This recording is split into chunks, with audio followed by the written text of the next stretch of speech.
Welcome to express TV. Prakasam జిల్లా పెద్దదువర్నాల మండలంలోని వెలుగొండ ప్రాజెక్టును పరిశీలించిన ఇరిగేషన్ శాఖ మంత్రి నిమ్మల రామానాయుడు ప్రాజెక్టు పనుల జాప్యంపై అధికారులపై తీవ్ర ఆగ్రహం వ్యక్తం చేశారు. ఇటీవల తుఫాను కారణంగా కురిసిన భారీ వర్షాలకు 2 టన్నులలో వరద నీరు చేరడం, గన్లు పూడ్చి నీటిని తోడి వేయడాన్ని గతంలో ఆదేశించిన పనులు నత్తనడకన సాగుతున్నాయని మంత్రి అసహనం వ్యక్తం చేశారు. 2026 నాటికి ప్రాజెక్టును పూర్తి చేసేలా పనులు వేగవంతం చేస్తామని మీడియా ముందు మాట్లాడారు.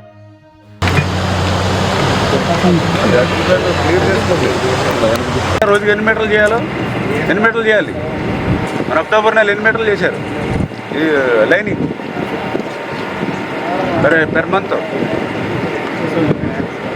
380 నాకు తెలిసినంత 380 మీటర్లు చేశారు. 270 ఇదంతా సిల్ట్ తీయడానికి ఒక 20,000 వస్తుంది అని చెప్తే వాళ్ళు కొద్దిగా ధైర్యంగా ఉంటారు కదా. ఉన్నారు ఆర్డీఓ ఉన్నారు, కానీ ఎంఆర్ఓ ఉన్నారు. గ్రౌండ్ లెవెల్లో లేనప్పుడు వీళ్ళు ఏం చెప్తారు, మనకి ఇచ్చి పేపర్లే చెప్తారు 552.8 ఎకరాలకి రాసేవండి.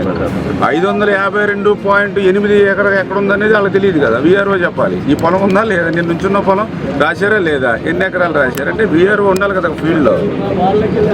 వీళ్ళు అసలు మరి ఎంఆర్ఓ తహసీల్దార్ కూడా వీఆర్ఓ కూడా అటెంప్ట్ చేసుకోకుండా తహసీల్దార్ వచ్చి ఏం చేస్తారు అది ఎందుకంత అట్లా అసలు కనీసం పై అధికారి వస్తే కింద అధికారులకు పత్రికే మిత్రులకు అందరికీ కూడా ముందుగా నా నమస్కారాలు మీ అందరికీ కూడా తెలియజేసుకుంటూ ఉన్నా. వెలిగొండ ప్రాజెక్టుకి సంబంధించి వారం రోజుల వ్యవధిలోనే రెండవసారి ఈరోజు ఆ యొక్క ప్రాజెక్టు ఇన్స్పెక్షన్ అదేవిధంగా రివ్యూకి రావడం జరిగింది. దానికి గల కారణం మీ అందరికీ తెలుసు. ఏదైతే మొన్న మొంతా తుఫాను దాటికి ఫేడర్ కెనాల్కి 3 చోట్ల గండ్లు పడడం, ఆ గండ్లు పడేటువంటి నీరంతా కూడా బ్యాక్కి ఏదైతే వెలిగొండ టన్నెల్ 1 అండ్ టన్నెల్ 2 జంట సొరంగాల్లో 9 కిలోమీటర్ల వరకు కూడా బ్యాక్కి వాటర్ పోయినటువంటి పరిస్థితి మనందరం కూడా చూసాం.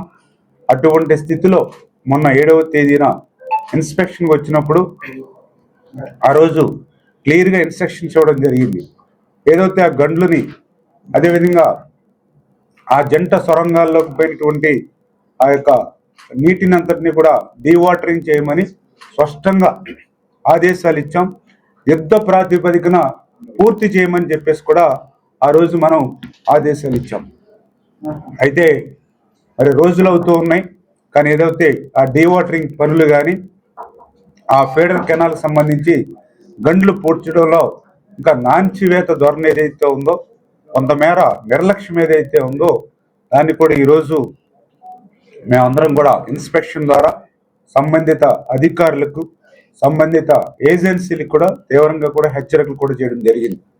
ఎందుకంటే చంద్రబాబు నాయుడు గారు చాలా క్లియర్గా రేపు 2026 కల్లా ఈ వెలుగొండను పూర్తి చేయాలని ఏదైతే ఆయన లక్ష్యం పెట్టుకున్నారో, ఆయన లక్ష్యానికి అనుగుణంగా పనులు పూర్తి కాకపోతే అటు అధికారులైనా ఇటు ఏజెన్సీలపైనైనా తీవ్రమైనటువంటి చర్యలు తీసుకుంటామని చెప్పడం కూడా ఈరోజు చెప్పడం జరిగింది.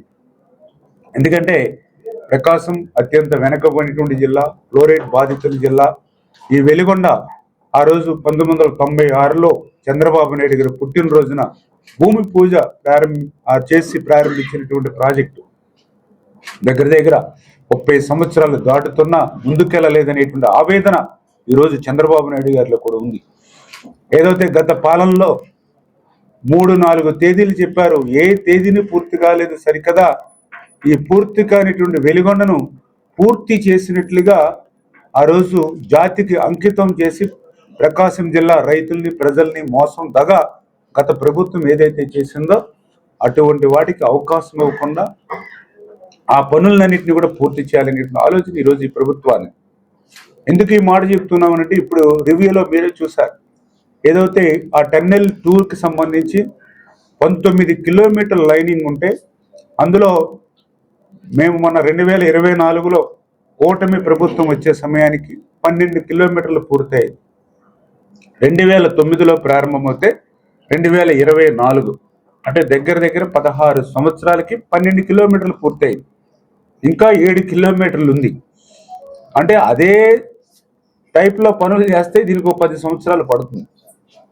అంటే అటువంటి టన్నెల్ ఏదైతే ఉందో అది 1.5-2 సంవత్సరాల్లోనే పూర్తి చేయాలనే లక్ష్యం. అంటే ఈరోజు చూస్తే దగ్గర దగ్గర మరి యొక్క ఆ 7 కిలోమీటర్లు ఇప్పటికే మేము ఏదైతే 2800 మీటర్ల దాకా పూర్తి చేసి ఇంకా దగ్గర దగ్గర 4200 మీటర్లు ఉంది. చేత నెలకి కనీసం 600 మీటర్లు రన్నింగ్ అయినా మనం చేయాలి. ఆ రకంగా ఒక లక్ష్యం పెట్టుకుని ప్రతిదీ కూడా ముందుకెళ్తున్నటువంటి పరిస్థితి. ఆ టన్నెల్స్ అనే కాదు, ఆ ఫీడర్ కెనాల్ కూడా ఇంకా దానికి ఇప్పటికే మొన్ననే 480 కోట్ల రూపాయలు నిధులు మంజూరు చేసి టెండర్లు పిలిచి ఏజెన్సీని ఫిక్స్ చేశాం. ఈ నెలలోనే ఆ యొక్క ఫీడర్ కెనాల్ పనులు 480 కోట్ల కూడా ఆ లైనింగ్, అదేవిధంగా కొన్ని చోట్ల సీసీ వాళ్ళు అవి కూడా పనులు పూర్తి చేసుకుని ఆ యొక్క R&R కూడా ఇంకా 900 కోట్ల రూపాయల వరకు కూడా నిర్వాసితులకి వాళ్ళకు కూడా చెల్లించవలసినటువంటి పరిస్థితి ఉంది. ఇవన్నీ పూర్తి చేసుకుని 26 కల్లా ఈ యొక్క వెలిగొండను పూర్తి చేసి ఈ ప్రకాశం జిల్లాకు మరి త్రాగునీరు సాగునీరు అందించాలనేటువంటి సంకల్పం చంద్రబాబు నాయుడు గారు ఏదైతే ఉందో అది నెరవేర్చేటువంటి విధంగా మరి అవసరమైతే మరి ఎప్పుడు అవసరమైతే అప్పుడు పర్యవేక్షణ చేయడానికి కానీ ఈ యొక్క వెలిగొండను నిరంతరం మరి పర్యవేక్షణ చేయడానికి కూడా మేము కూడా ఇక్కడ స్థానిక శాసనసభ్యులు, జిల్లా శాసనసభ్యులు కానీ, ఈ జిల్లా మంత్రులు కానీ, అదేవిధంగా ఇరిగేషన్ శాఖ మేము కానీ అందరం కూడా ఒక టీం వర్క్గా ఉండి చంద్రబాబు నాయుడు గారి యొక్క ఆశయం అనుగుణంగా 26కి పూర్తి చేసే విధంగా పనిచేస్తామని చెప్పి తెలియజేసుకుంటూ ఈ సందర్భంగా అధికారులకు, ఏజెన్సీలు కూడా చెప్పడం జరిగింది. 26 కల్లా పూర్తి చేయాలనేటువంటి లక్ష్యం ప్రభుత్వానికి ఉంటే కాదు, దానికి అధికారులు, ఏజెన్సీలు కూడా దాన్ని టార్గెట్ని పూర్తి చేసే విధంగా మీరు కూడా ఇన్వాల్వ్మెంట్ కావాలి. గత 5 సంవత్సరాల వైఎస్ఆర్సీపీ పాలనలో ఏదో ఆడింది ఆట పాడింది పాటగా ప్రజల్ని పట్టించుకోకుండా పాలన జరిగింది. అందుకే ఆ రోజు ఉన్నటువంటి ప్రభుత్వం మరి 11 సీట్లు కూడా ప్రతిపక్ష హోదా కూడా కోల్పోయినటువంటి పరిస్థితి గమనించాలనే విషయాన్ని కూడా వాళ్ళు కూడా హెచ్చరించడం జరిగింది. ఇది బాధ్యత అయితేటువంటి ప్రభుత్వం, జవాబుదారీ ప్రభుత్వం, ఒక మాట ఇస్తే మాటని నిలుపుకోవడానికి పనిచేసేటువంటి ప్రభుత్వం. అందుకు అనుగుణంగా ఏ అధికారైనా, ఏ ఏజెన్సీ అయినా సరే ఖచ్చితంగా ఆ లక్ష్యాన్ని చేరుకునే విధంగా పని చేయాలి. అట్లా పని చేయకపోతే చర్యలు తీవ్రంగా తీసుకుంటామనే విషయాన్ని కూడా ఈ యొక్క జిల్లా ప్రజలను దృష్టిలో పెట్టుకుని, ఈ జిల్లా ఫ్లోరైడ్ బాధితులను దృష్టిలో పెట్టుకుని కూడా పనిచేయాలి. ఆ వెలుగొండ మన హయాంలో పూర్తవుతే అటు ఏజెన్సీకైనా ఇటు అధికారులకైనా ఒక తృప్తి, ఒక ఆనందం కలుగుతుంది. అంతకు మించి మంచి పుణ్యం కూడా ఈవేళ ఇందులో ఇన్వాల్వ్మెంట్ అయిన వాళ్ళందరికీ కూడా వస్తుంది. దానికి అనుగుణంగా పనులు చేయమని చెప్పి కూడా అందరికీ తెలియజెప్పడం జరిగిందని చెప్పి తెలియజేస్తున్నాను. Thank you.